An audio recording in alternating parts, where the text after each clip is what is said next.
Welcome to another edition of Safe Streets of Jefferson. I'm Alan Katz, your co-host. Our host is Jefferson Parish Sheriff Newell Norman.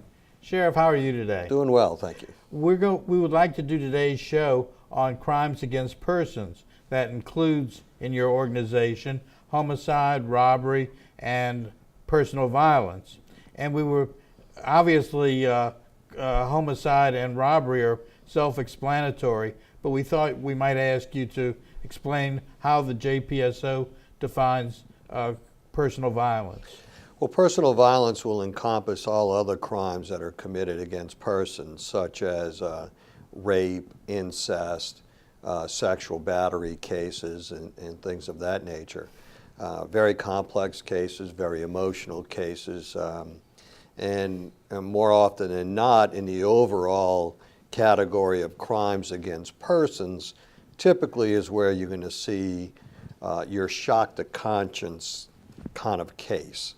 The detectives there are special people that see probably some of the most horrific crime scenes that there are out there, and with that, a lot of emotion.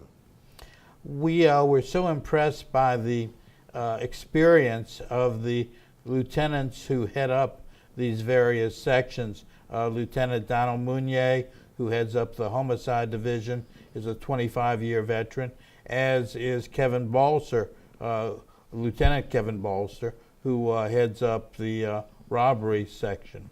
Correct. In fact, they both have been around a very long time. In each of their cases, they really have excelled in the craft of investigating, interrogating, pulling together in a holistic sense evidence from multiple different areas. One of the things about crimes against persons that you see more often than you do in other categories of crimes is that there's a very strong nexus between the crime lab and those cases, because there's a lot of forensic evidence that's used in those cases, whether that be blood evidence, serology, digital forensics, fingerprint, DNA. A cell phone. Digital forensics, where utilization of cell phone evidence, laptop evidence, computer evidence, all of those things that work towards piecing together these types of cases. In overall command of these sections, homicide, robbery, and personal violence, is Major Michael Dupuy, who is a 35-year veteran. And one of the remarkable things about him is that 4 of his brothers and his dad all are part of their careers with the JPSO. Yeah, they're one of those legacy families that have been around not only law enforcement, but in particular this office for a long, long time.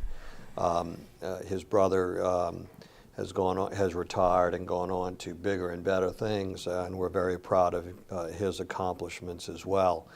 And it's that kind of consistency and stability in the command of these organizations that we've been the beneficiary of. And I often tell folks that I'm very fortunate as a leader of this organization that I am surrounded by a lot of great people.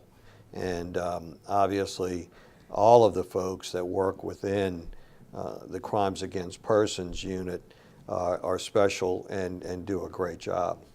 One of the interesting cases that recently came up was the murder of 4 victims on Pasadena Avenue in Metairie.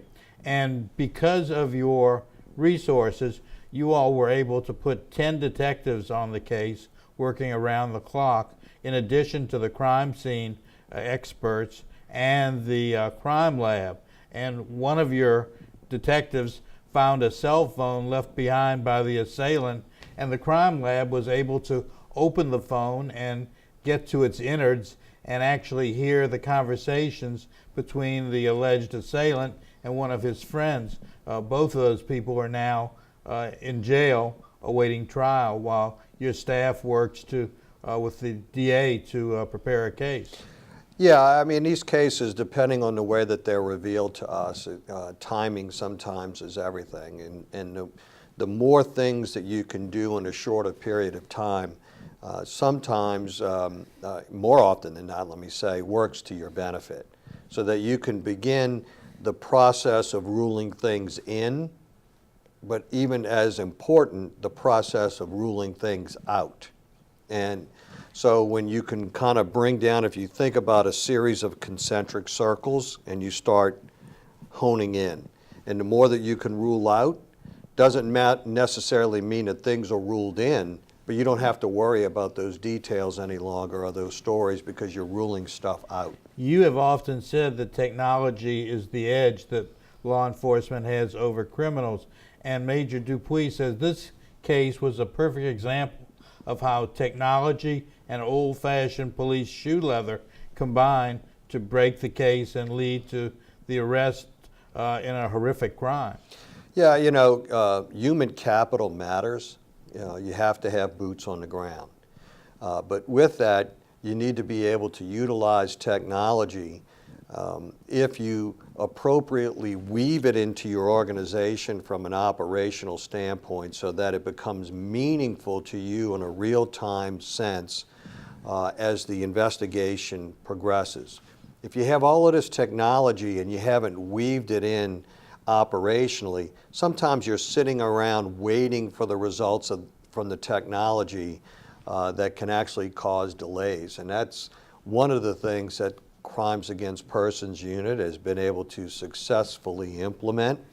And it's very much a core of what they do in recognizing and understanding how the technology can work for them as opposed to them working for the technology. Looking at homicide, at robbery, and personal violence, it's really interesting that the JPSO functions like a championship team. It has a very deep bench, lots of resources, and really good people at every level. Well, you know, it's important to bring a lot of different resources to the table, as I said before, in a very short period of time. So we have worked hard in trying to make this more of a horizontal organization as opposed to being a vertical organization where homicide only worries about homicide, robbery's only worrying about robbery, and personal violence is only worrying about those. There is a cross-pollination of all of these cases. In a larger sense, and more importantly, linking those operations up with the narcotics division, because narcotics, in a lot of times, plays a very integral part of what drives these other crimes.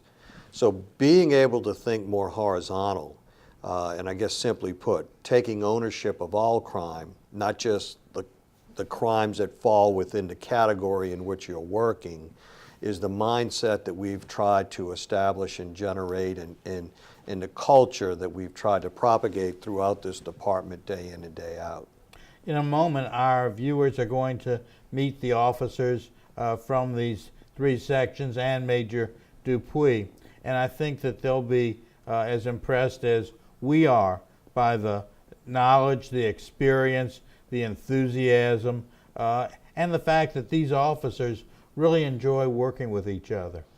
I'm confident that the viewing public will have that reaction as well.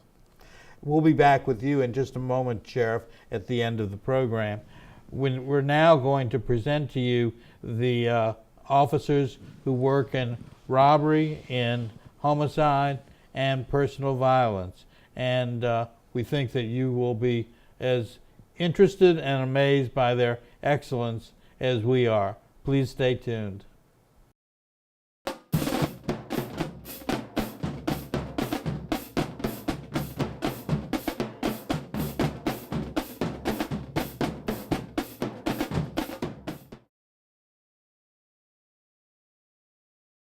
Welcome back to Safe Streets of Jefferson. We're visiting with Major Michael Dupuy. He is the commander of the Violence Against Persons section. That includes homicide, robbery, and personal violence. He is a 35-year veteran, and we are really glad to have you on Safe Streets of Jefferson. Thank you for having me. You, of course, are part of the lore of the Jefferson Parish Sheriff's Office. Four of the Dupuy brothers and your dad all made all or part of their careers at the JPSO. Yes, they did. Sure did. It's amazing in many ways. And of course, you could have retired, but you've chosen to continue working.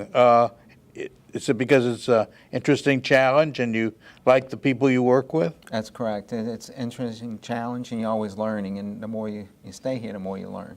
Tell us about the three sections that are part of the Violence Against Persons Bureau. We have a homicide section, which handles all, of course, your homicides, unnatural deaths, and or suicides. Then we have the robbery division, handles your bank robberies, simple robberies, purse snatchings, and individual. Then we have personal violence section, which actually handles all the child abuse, the rapes, anything involving like harassing phone calls, different sections like that. Stalking, Stalking. that kind of thing. The bureau that gets the most public attention, of course, is the Homicide Bureau. And it really is an honor to be a detective in the Homicide Bureau. Those officers are justly famous. They do a great job. Yes, thank you. They work long, hard hours, and they're always on call. Very dedicated officers I have working. It's at the spur of the moment they're being called out at any time. And of course, they work the case until they can solve it. One of the cases that really illustrates the expertise of the Homicide Division was the multiple murders on Pasadena Avenue earlier this year. And you all solved that crime. Part of the reason was that you had tremendous coordination between the patrol division that responded to the call, the crime scene division that came out and inspected and searched the crime scene, the crime lab, which a key part of the case was a cell phone that belonged to the alleged assailant, and they were able to listen through their expertise to all the calls that he had made. And then, of course, there was the Homicide Division. I heard that there were 10 detectives working around the clock on that. Is that true? Right. We had most of our detectives working that case, which also included detectives from the Special Investigations Bureau that worked looking for videos, looking for anything. It was a good effort by all involved, like you said, down to the crime lab, to the crime scene. And within a short time, you all made 2 arrests in that case. Yes, we made the 2 arrests. Like I said, the legwork of the detectives is the ultimate, thing to do, and gets the job done. But it's a good effort. Another interesting part of what you all do is your work with the district attorney's office. The record of convictions in Jefferson Parish in homicide cases is very, very high, and that in large part is because you all work together so well with the DA. Right, because just because we solve the case or the scene or we make an arrest, when that case is finished or the arrest is made, doesn't mean it's over with for our detectives. They start working with the DA's office and continue the efforts to make that case better. I was reading that the national average for clearing homicides is about 60%. You all are a little higher than that, aren't you? Yeah, so we're averaging anywhere from 70 to 80% clearance. Which is probably one of the best records in the nation. Yes, we're doing well with them. Once again, it's that total effort by everybody involved. One of the things that was so interesting in the Pasadena Avenue case was the desire of the detectives working on it to solve it. They were really gung-ho. Well, yes, all our detectives, you have to be gung-ho and dedicated, and I think they got to continue that, and you'll see that in every case they do. They put every 110% effort into everything they do. To be in homicide, any other cases, detective in persons, or you have to be very dedicated, because part of you might be doing a family outing and have to leave that outing to come out and start working. Thank you so much for being with us. We really appreciate it. That is Major Michael Dupuy.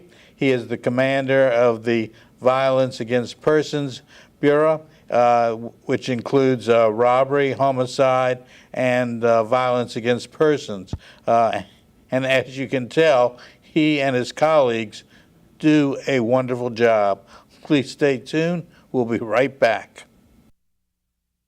What do you got, little fella? What do you got there? Looks like someone's butt. They must have lost it playing with their kids.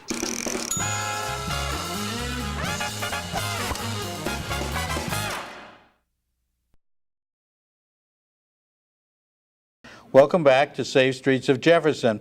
We're visiting with Lieutenant Curtis Matthews. He's a 24-year JPSO veteran, and he is the commander of the Personal Violence Section. How are you today? Good, sir. Thank you so much for joining us. We really appreciate it. Tell us about an interesting case, challenging case, that you've had in your career. Years ago on the West Bank of Jefferson Parish, my detectives handled a cruelty to a juvenile case where two children, I'd say about 7 and 5 years old, were zip-tied and chained at night on the side of the parents' bed in about a 2 by 5 foot area, all because they would wake up in the middle of the night and eat some snacks from the mom's closet. We got the call on it because the children had ligature marks on their wrists, and some of them were actually newer and were bleeding. We investigated, conducted search warrants at the house, found that it was true that they would defecate on themselves in the middle of the night. And they were tied to this place where they were sleeping. Yes, sir, behind their backs, with chains from the wrist to the ankles and chained to the bed. Truly horrible. Yes. Based off of that, we arrested the grandparents and the mother of the child, and they were convicted of the crime. Very interesting case. How were you all informed that that this was happening to the children? The information came in from the school that the child attended, and They had seen that the children had wounds Yes, sir. on their hands and feet. Yes. And so you all followed up. You went to the residence and began your investigation. Yes. There must have been a sense of fulfillment and satisfaction in being able to solve a grisly case like that, to know that this is not going to happen to those children ever again. Absolutely. I know there have been very many challenging cases you've had in the course of a 24-year career. What's another one? Some of the cases we handle entitle a lot of rapes and child pornography and incidents where children may be raped. A lot of times we get called in the middle of the night to have to wake up and come out and investigate them. It's a very lengthy process. We work in conjunction with the Jefferson Children's Advocacy Center, along with Audrey Hepburn Center, and we coordinate with them to make sure the children get services for being victims of these crimes. Through that, the investigation could take anywhere up to a couple months. A lot of the rape cases we get with convictions end up in convictions of the criminals. We hear a lot about rape kits in these cases and the importance of keeping them current and following through on every case. And I know that you all do that. Yes, sir. We handle sexual assault kits, is what they're actually recently called. Our crime lab, what we do is we have a process set up with an adult victim female. We go to Lakeside Tulane Hospital. The rape kit is administered, or a sexual assault kit is taken from the victim. And our crime lab, in order to keep the chain of custody, the crime lab will go pick it up and bring it back to here at the lab and conduct all the testing. Another thing that is really important is that you all have been credited with handling the victims of rape cases very humanely, with courtesy and dignity. Well, you guys do a great job. All of us in the community are lucky to have you out there on the streets. You all really make a difference. Thank you. That is Lieutenant Curtis Matthews. He's a 24-year veteran. He is in charge of the Personal Violence Section, and as you can see, he is someone who always works really hard to get a case closed with an arrest and a conviction. Please stay tuned. We'll be right back.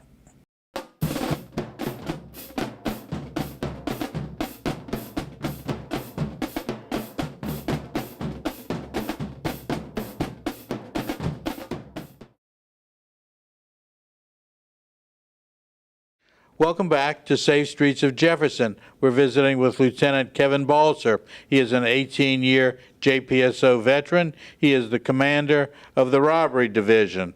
You all are really famous for great work, for clearing a large number of cases, for responding fast to cases of robbery. That is correct.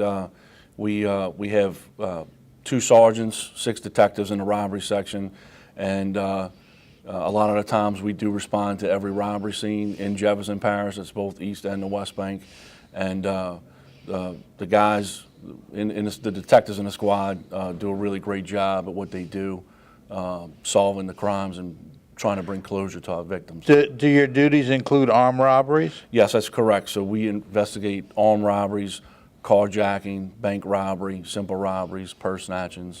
Are armed robberies increasing in Jefferson Parish? The trend is now we're on a somewhat of a downward spiral, but Is that because you've gotten some of the really bad guys off the streets? yes, sir, we try to. Tell us about a case that you've had in your career that was especially challenging. Several years ago, we had 2 individuals that were committing armed robberies on the East Bank of Jefferson Parish. They were targeting businesses in the Metairie and Kenner area, and it was multiple locations, and there were violent armed robberies, and we were able to identify some of the same businesses that they were kept targeting, and as a result of that, we conducted surveillance at one of the businesses, and we actually captured one of the individuals during the armed robbery. We were able to arrest him. He was convicted, and as a result of the follow-up investigation, we were able to identify the second individual, and he has been convicted as well and is serving time in Department of Corrections. How many officers worked on that case? We had the whole robbery section on that case because it was, they were targeting multiple businesses. Lieutenant, thank you very much. We really appreciate you being here. You're welcome. The Robbery Division is incredibly efficient. They work very hard. They make a tremendous difference in Jefferson Parish. The community is very safe because of the work that they do. Please stay tuned. We'll be right back. What do you got, little fella? What do you got there? Looks like someone's butt. They must have lost it playing with their kids.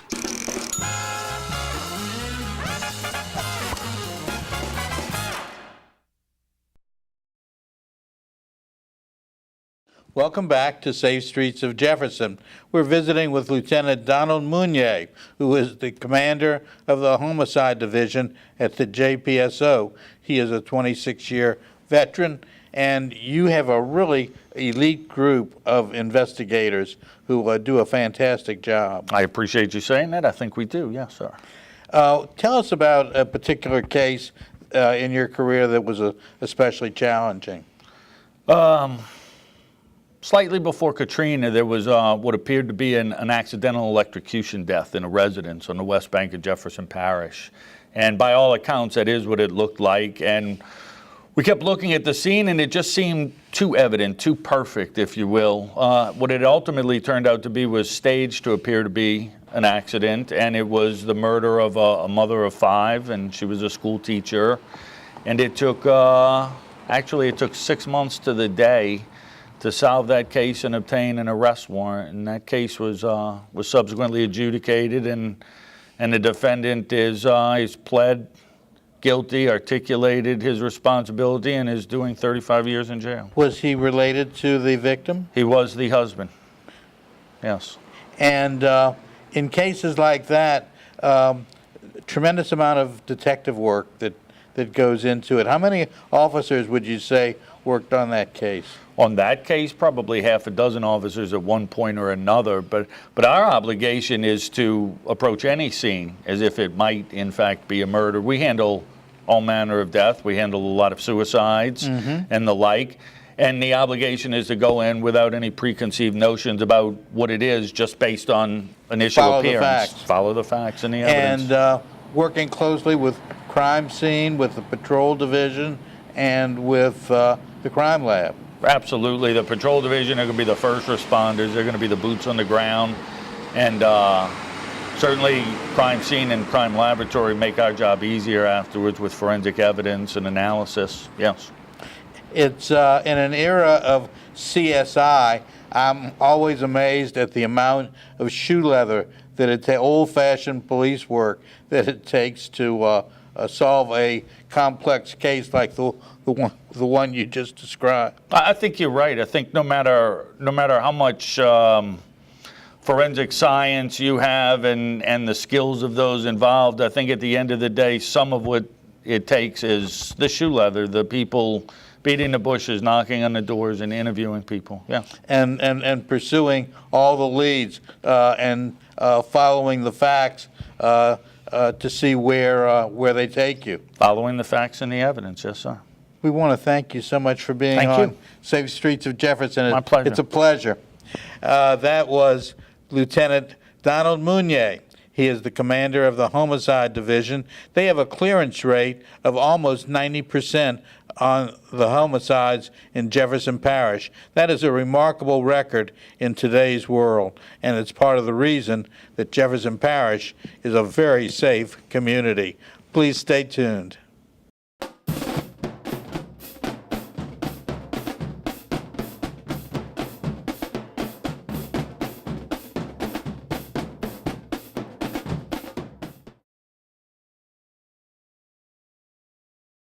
Welcome back to Safe Streets of Jefferson. Sheriff, our viewers have now had a chance to meet these officers and to hear their discussion about what they do and the philosophy that they bring to it. I hope that the viewing public has a keener insight into the complexity of these cases, the sophistication in which they are investigated by the men and women of the Crimes Against Persons unit. And they have a deeper appreciation for what it takes to bring these cases to fruition. We spend a lot of time around here talking about our arrests are only as good as the district attorney's prosecution. So it's not just simply about putting the handcuffs on someone, it's about being able to bring forth a prosecutable case so that we can incapacitate those that are responsible for these violent crimes and therefore have a residual positive impact and effect on the community at large. In some communities, the police department and the DA's office often seem as though they were rivals. At the JPSO and the DA's office in Jefferson Parish, it's the opposite. They work together and you have a very high rate of convictions. Homicide at JPSO has a clearance rate of 88%, far better than the national average. Well, it is a goal, and you have to work at it. Relationships, not unlike any other type of relationship, requires work. I understand the role of the district attorney's office, and we have been the beneficiary of a very forward-thinking organization that understands that it's going to take the collaboration and cooperation of the two entities together in order to make it easier for us to get to successful prosecutions in these cases. A lot of these cases are very, very complex, and in many cases, our best witnesses are themselves folks that are involved in criminal behavior. So we need to be able to make sure that we've dotted every I, we've crossed every T, that we've left nothing to chance, and that the things that we control, that we actually control them collectively and collaboratively together. And I appreciate the perseverance and the attention to detail that our district attorney's office has in working with us. Thank you, Sheriff. We'll be back next month with another Safe Streets of Jefferson show. We'll look forward to seeing you then. Thank you for watching.